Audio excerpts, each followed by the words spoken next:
Hi అండి. అందరికీ నమస్తే అండి. బాగున్నారా అండి? మేమైతే బాగున్నాము. చూడండి మనకు మామూలుగా కొంచెం మసాలా రైస్ అంటే ఎలా చేసుకోవాలి అనేది చూపిస్తాను. నేను మా ఇంట్లో చేసే విధానం ఇది. ఎందుకంటే మనకు రైసు నైట్‌ది కానీ అట్లా మిగిలిందనుకో మార్నింగ్ టైంలో చేసుకొని తినేయొచ్చు టిఫిన్‌కి. అందుకని చేస్తున్నాను నేను. ఒక ఆనియన్స్ తీసుకున్నాను. ఇట్లా సన్నగా కట్ చేశాను. తర్వాత ఒక 2 స్పూన్లు వచ్చేసి పల్లీలు తీసుకున్నా. ఒక 2 స్పూన్లు వచ్చేసి కాజు తీసుకున్నా. ఒక 3 ఎండుమిర్చి తిరగవాతకి, పచ్చిమిర్చి వచ్చేసి ఒక 4 తీసుకొని ఇట్లా సన్నగా కట్ చేశాను. తర్వాత వచ్చేసి టొమాటో ఒక్కటి తీసుకున్నాను. ఇలా సన్నగా కట్ చేశాను. కొంచెం ఒక ఇంచ్ వచ్చేసి అల్లము, కొంచెం తెల్లగడ్డలు ఒక 4, 5 అనమాట. కొంచెం కొత్తిమీర, దీంట్లో కొంచెం కరివేపాకండి. ఇంకా మామూలుగా మనం ఏమేమి వేస్తామో నేను అన్నీ చూపిస్తాను. చాలా టేస్టీగా ఉంటుందండి. ఒకసారి ట్రై చేసి చూడండి. మనం పిల్లలకు కానీ లేదా జాబ్ చేసే వాళ్ళకైనా క్యారీకైనా కూడా ఇట్లా ఫాస్ట్గా చేసి ఇచ్చేయచ్చు. పిల్లలకి ఇంకా మనం చేసి ఇచ్చినామంటే స్కూల్కి వెళ్ళేటప్పుడు వాళ్ళు హ్యాపీగా తినేస్తారు. దాంట్లో పప్పులు అవి ఉంటాయి కాబట్టి. ఓకే అండి, ఒకసారి ట్రై చేసి చూడండి. ఓకే అండి, నేను కడాయి పెట్టాను. కడాయి హీట్ ఎక్కింది. నెయ్యి వేసుకుందాము.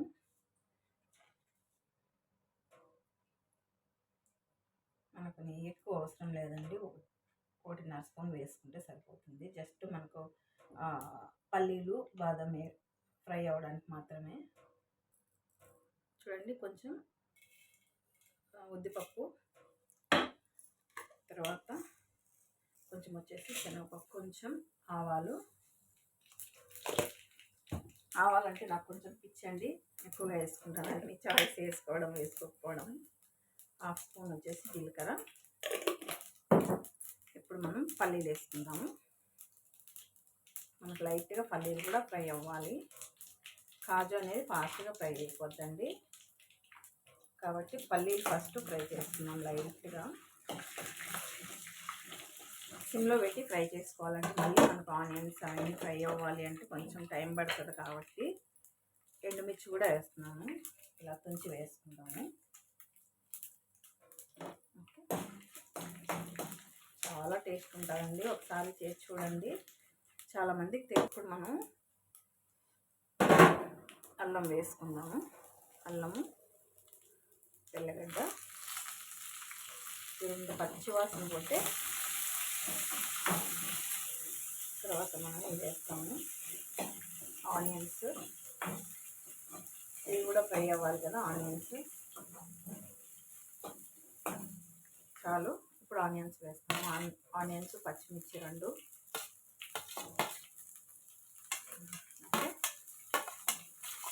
టేస్ట్ అయితే మాత్రం చాలా బాగుంటుందండి. ఒకసారి ట్రై చేసి చూడండి. ఓకే అండి, కొంచెం పసుపు,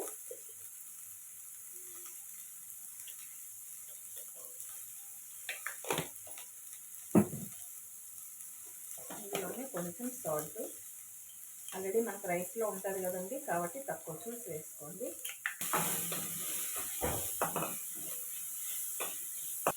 ఇప్పుడు మనం కాజు కూడా వేసుకున్నాము.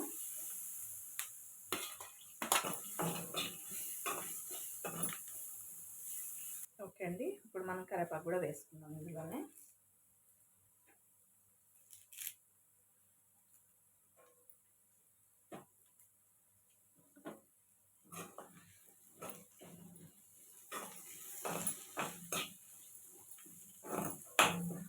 ఇదంతా మనకు మంచిగా ఫ్రై అవ్వాలండి. అప్పుడే మంచి టేస్ట్ వస్తుంది మనకు రైస్. ఓకే అండి, ఇందులోనే మనం కొంచెం కొత్తిమీర కూడా వేసుకున్నాం. ఫ్రై అయ్యేటప్పుడు మళ్ళీ పైన కూడా వేస్తాము. ఇప్పుడు వేసుకున్నాం అనుకోండి, ఈ మసాలాకు పట్టి కొత్తిమీర టేస్ట్ మంచిగా వస్తుందండి. ఆ ఫ్లేవర్తో మనం తినేటప్పుడు రైస్ చాలా బాగుంటుంది అన్నమాట. అది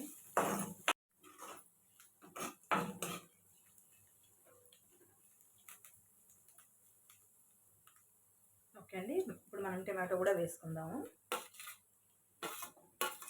అది ఇప్పుడు లైట్గా మనం మసాలా కూడా వేసుకుందాము. ఓకే అండి, కొంచెం గరం మసాలా వేసుకుందాము. తర్వాత వచ్చేసి మనకి ఇందులోనే మసాలాలన్నీ ఉన్నాయండి. ఇది 1 స్పూన్ వేసుకుందాము, సరిపోతుంది. ఇంకేం అవసరం లేదు.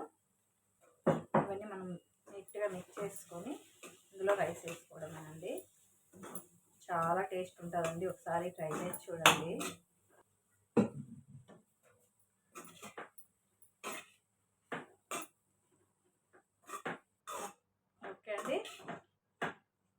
Masala rice ready.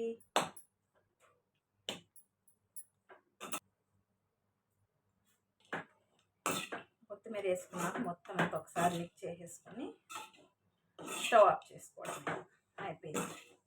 మన రైస్ రెడీ అండి. Tasty masala rice ready. ఒకసారి ట్రై చేసి చూడండి, మీకు ఎలా వచ్చిందో కామెంట్ చేయండి. నచ్చింది అనుకుంటున్నాను. నచ్చితే లైక్ చేయండి, షేర్ చేయండి, సబ్స్క్రైబ్ చేయండి. ప్లీజ్ సపోర్ట్ చేయండి my channel. Thank you so much అండి. ఓకే అండి, చూడండి మన మసాలా రైస్ అయిపోయిందండి. చాలా బాగుంది. ఒకసారి ట్రై చేసి చూడండి. ఓకే అండి. ఓకే, బాయ్ బాయ్ అండి.